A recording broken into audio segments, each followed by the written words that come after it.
Hi guys, welcome back to another mukbang and true crime. Thank you guys so much for clicking on this video. If you are new here today, please consider subscribing so you can become an A-lister. Leave me a comment down below and rate this video, please. Today we're having some Taco Bell. I'm trying their new crispy cheddar chalupa, I think is what it's called, and then 4 crunchy tacos, some nacho chips and cheese. I have an extra queso here and a sad looking side of guacamole. And then I got some sauces up here and I'm sipping on a Mountain Dew Baja Blast.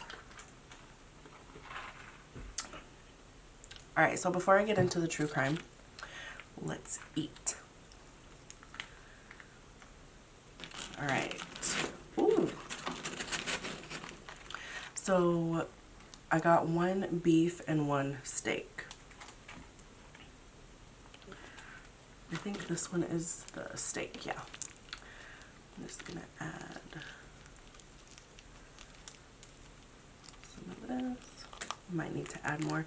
Anyways, I'll give you guys a close-up here. See, there's like cheese cooked on the side. Yum, yum, yum. Alright, let's try this. Mmm.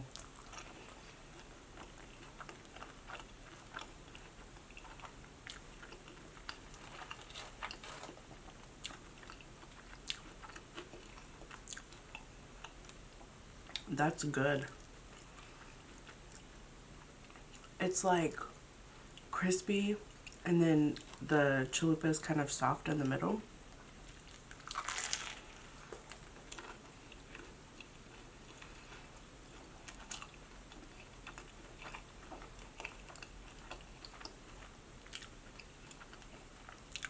The crispy cheese gives it a whole nother flavor.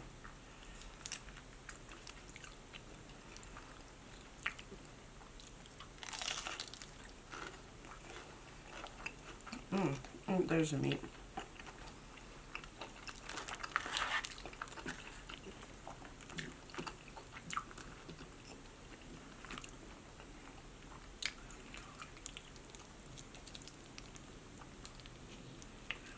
If you guys haven't tried this yet, go try it. I got the $5 box.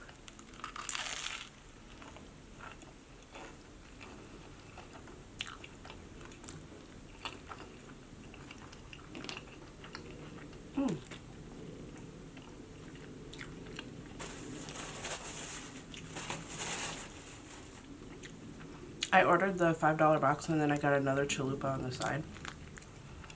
But they gave me 2 extra tacos, so I'm not mad.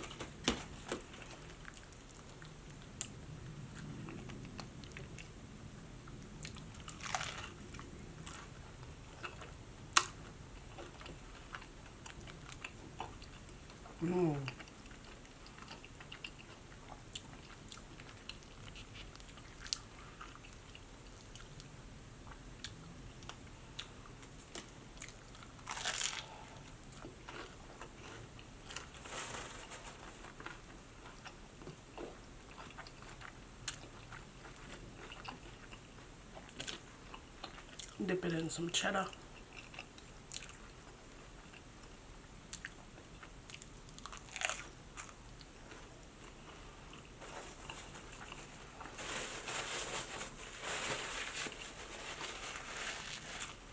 So good.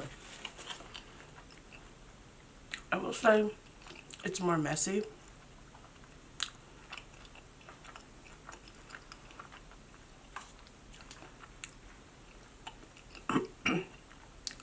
It's more messy than the regular chalupa because this like crumbles off the side, but it's still good.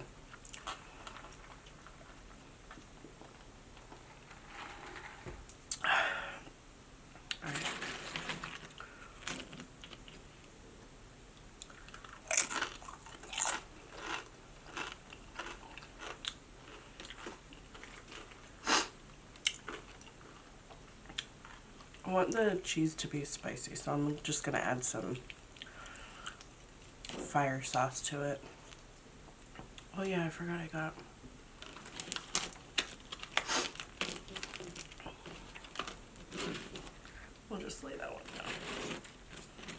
forgot I got some guacamole.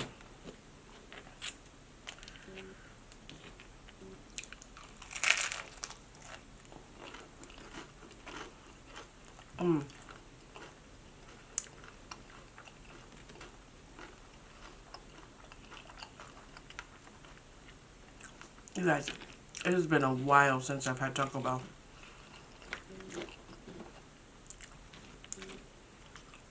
I was way overdue.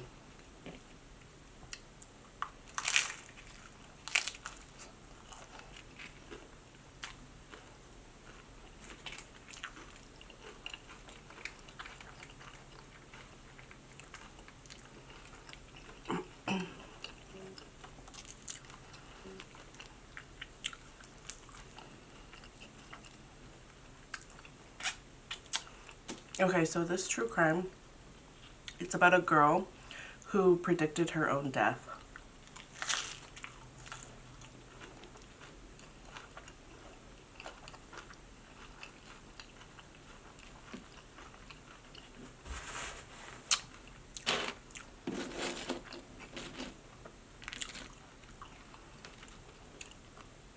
Not necessarily how she was going to die, but she had just always, from a young age, felt like she wasn't going to live to be an adult.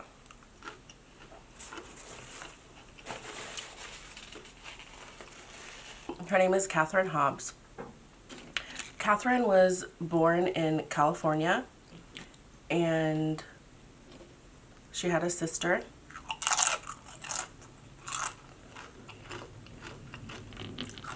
And so, like I said, from a young age, Kathy was afraid of death.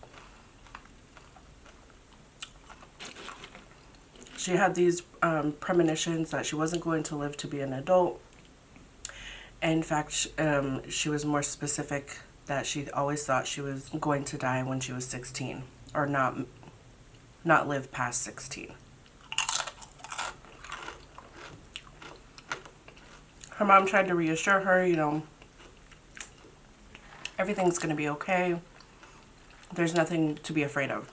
And then when she was 8 years old, her parents divorced. When Kathy was in the 7th grade, one of her best friends died of heart disease.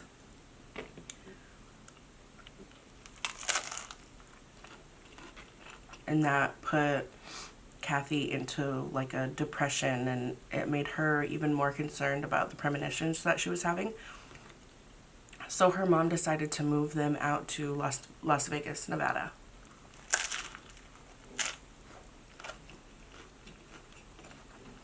So when they moved, Kathy blossomed. She got out of her comfort zone. She made new friends. But by the time her 16th birthday was coming around, that fear of her dying was even stronger. So much so that she didn't want to leave the house. She kept herself in her room. Most of the time, she fell into a depression. She didn't want to leave. She was so afraid that she wasn't going to make it to her 16th birthday. So much so that she confided in her mom and told her mom that she didn't want to grow up because she was afraid she wasn't going to live past 16. So the morning of her 16th birthday comes around and she wakes up this new person. She's alive. She's happy. She's so happy that she didn't die in her sleep because she thought she wasn't going to make it to 16. For the next few months, she started getting into makeup. She blossomed even more. She was happy she didn't have any premonitions. 3 months and 3 days from her 16th birthday, one night, she's sitting in her room reading a novel, a romance novel, and she finishes it.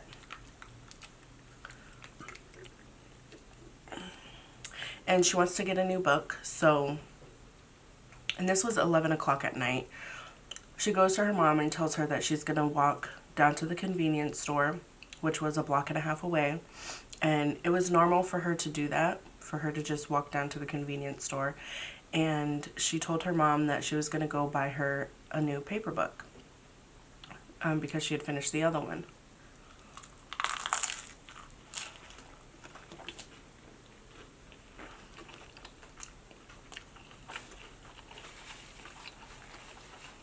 She also told her mom that she was going to stop by the pool before she went to the store because she had friends in the complex and she figured maybe one of them would go with her.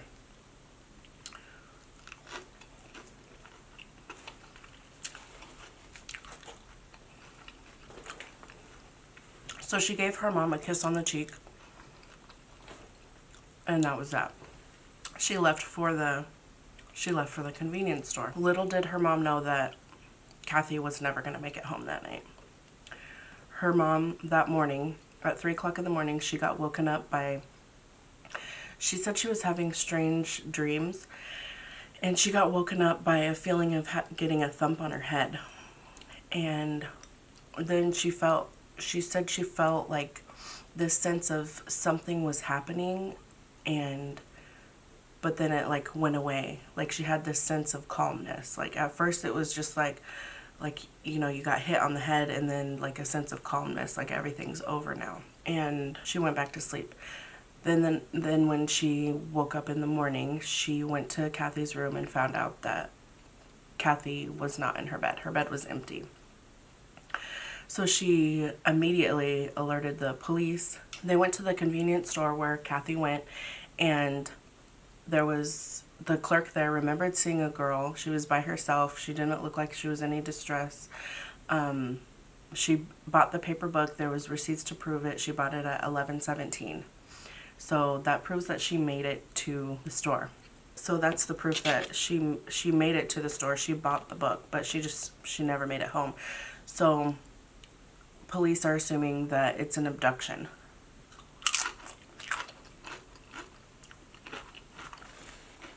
She was abducted on her way home from the store.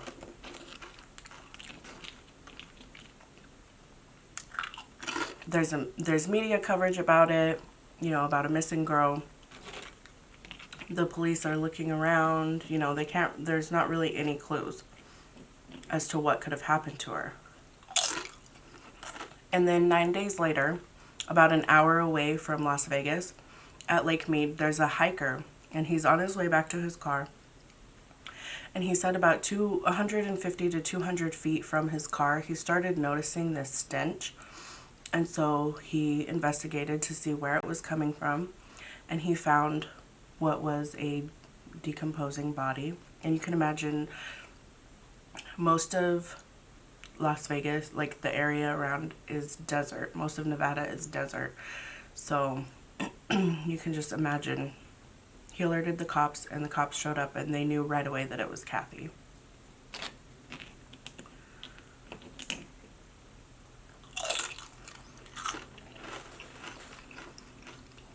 Where her body was found, there was tire tracks pulling in, going up to and turning around from where her body was left. Next to her body, they also found a couple of rocks that had her blood on it, and the cops say that she was bludgeoned and also sexually assaulted. After Kathy's death, her mom found letters in her room that were dated 1 month before Kathy's 16th birthday.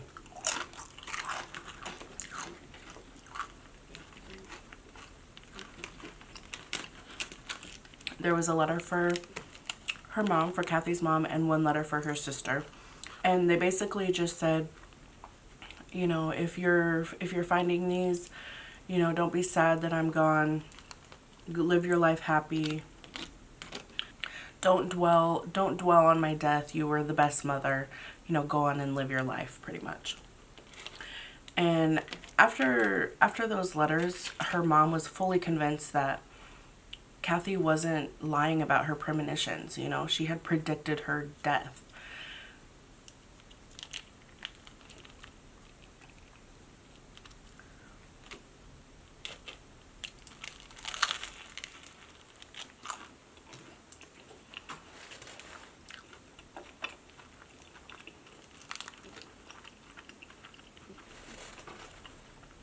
The steak one is much better. I should have had that one last. So police couldn't find any other clues until 3 months later. They get an anonymous phone call, and it's recorded on a answering machine. And this is 3 months later, and this is a guy who's calling anonymously, so he doesn't leave his name or anything. And he's saying that he was out of town, and the reason why he didn't call earlier is because he was out of town, but he wrote everything down on a piece of paper so he would remember. Because the night that Kathy went missing, he saw her getting abducted. He gave a license plate number, the type of car, and also a name. He gave the name Robert and basically said that there was 2 men involved. And he knows Robert because one of the men, after pushing Kathy inside of the car, said the man's name who was driving.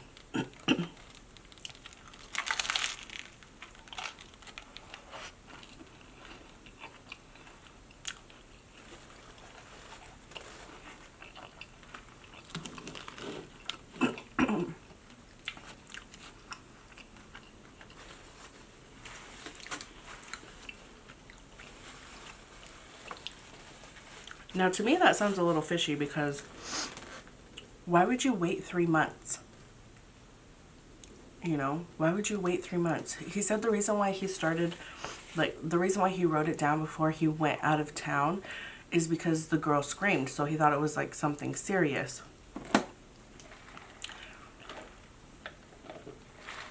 Because you know how sometimes the people that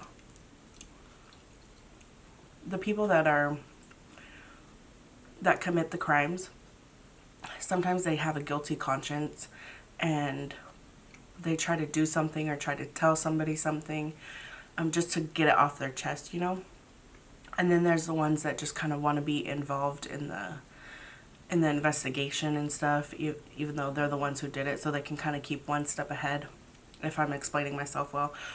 That was my gut instinct when I first found out that it was an anonymous caller. He has all this information about it, but I don't know. Or maybe like to try to lead them away from whatever evidence that the police did have.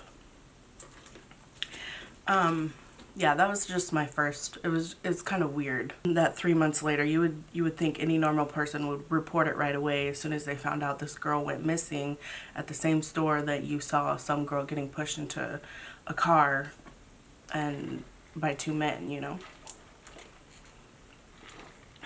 Oh yeah, and he also gave description of what Kathy was wearing the night she went missing, and it was exactly what she was wearing. So it was a little strange, but anyways, the police investigated the license plate number and there was no car that matched. There was no license plate number that it was a false license plate number. The anonymous caller never came forward again. The authorities couldn't contact him, couldn't figure out who he was, and the case eventually went cold until 1988. A man by the name of Michael Lockhart, he ends up getting arrested on, he just went on this spree of murders. He murdered a police. He was robbing banks. He just kind of went crazy. He was a serial killer, but he ended up getting arrested and he actually admitted to the murder of Kathy. And police were able to corroborate that because of the fibers that were found on Kathy. They matched the fibers that were in his car, in Michael Lockhart's car. So he was arrested and he admitted to that and other crimes that he had done. So Michael was put on trial, but not for Kathy's murder. He was on trial for the murder of the police and all the other crimes that he did. So Kathy's case and investigation was closed because he admitted to it, and the fibers that were found on Kathy matched the fibers that were found in Michael's car. But yeah, so Michael was convicted of the crimes that he was on trial for, and he was executed. He's since been executed. And yeah, he was executed in 1997 in Texas. I'm not going to go too much into detail about what he did, but he's a supposed serial killer across Indiana, Texas, and Nevada. So yeah, like if I put myself in Kathy's mom's shoes, and my daughter is telling me that she's not going to make it, she's not going to live past 16, you know, if I kept hearing that, like, I would want to do something about it, or I would think something was wrong. But this was back in the 80s when this was happening. She was born in 1971. Kathy was born in 1971. And stuff like that, like premonitions and psychics and stuff like that, it was almost like like witchcraft back in the day, you know. It wasn't really talked about. It wasn't believed as much as it is today. To me, it's like, it's earth-shattering to think that this whole time my daughter's been telling me that she's not going to make it to an adult. She's not going to live past 16. She's like so afraid. And then to have her actually not make it past 16, it'd be earth-shattering for me. I would feel personally, now I'm not putting any blame on her mom or anything, but personally, I would feel like I was almost to blame because I didn't do anything about it. Now, there's not any evidence to say that Kathy's mom didn't do anything about it. Maybe she did see people for it, but from the research that I did, it doesn't seem that she saw anybody, a therapist or anything, for the feelings that Kathy was having. It's so crazy to think that somebody can predict their own death. I honestly believe in psychics, I guess, you know, tarot card reading. You know, I believe in all of that stuff. I believe that there are mediums who can tell the future and, you know, see what happened in the past, and I believe in that stuff. Not everybody does, because there's people that go the scientific route and think that there's scientific reasoning for everything that happens, you know? So, I don't know. Anyways, I heard that story and I just thought it was really interesting to hear, because then you hear about these people that, if you believe in reincarnation, these people that come back as somebody else and then they tell who killed them in their past life and how it was done, and they lead them to it. I've heard stories about that, and I believe it. I mean, that's just me. That's just me. I know not everybody does. So, but yeah, it's really interesting. And sometimes you just get a feeling. Like, I believe that women have more of a gut instinct, and you should trust your intuition. We have almost a sixth sense, if you will, if that's even what you want to call it. But sorry, my light is flickering. I don't know why. Maybe it's like gonna overheat or something. But yeah, I feel like women just have a sense, you know, when something's wrong, something's not okay. We're just more in tune with our senses, or I don't know the word for it. I'm just rambling now. So it was so good eating with you guys, and I will see you guys in my next video.